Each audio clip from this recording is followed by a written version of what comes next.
নমস্কার বন্ধুরা, পায়েলস কিচেনে সবাইকে স্বাগত জানিয়ে শুরু করছি আমার আজকের রেসিপি। আজকে আমি তোমাদেরকে এই ভিডিওতে বোয়াল মাছের পাতলা ঝোল করে দেখাবো, যেটি অত্যন্ত টেস্টি হয়। তাহলে চলো বন্ধুরা রেসিপিটি শুরু করি।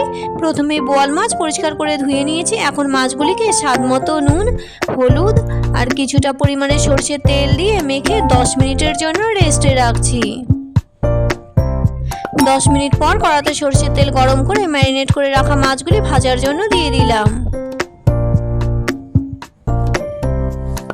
মাছের একদিক ভাজা হয়ে গেলে মাছগুলিকে উল্টে মাছের অপর দিকও ভেজে তুলে নিচ্ছি।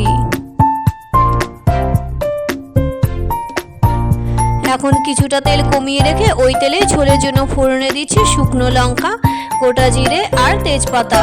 ফোড়ন ভাজা হয়ে গেলে অল্প একটু জল দিয়ে হাফ চামচ জিরে গুঁড়ো, হাফ চামচ ধনে গুঁড়ো, কিছুটা আদা গুঁড়ো, ঝালের জন্য লঙ্কা গুঁড়ো, স্বাদ মতো নুন, কালারের জন্য হলুদ, স্লাইস টমেটো আর চেরা কাঁচা লঙ্কা দিয়ে মশলাটিকে ভালো করে কষিয়ে নিচ্ছি।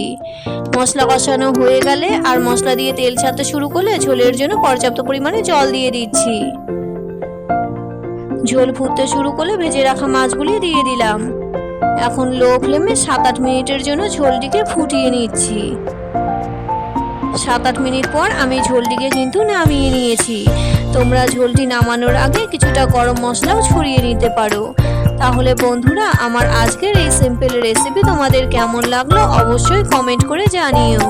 ভালো লাগলে এই ভিডিওতে একটি লাইক করে দিও আর রিলেটিভদের সাথে শেয়ার করতে কিন্তু ভুলে যেও না।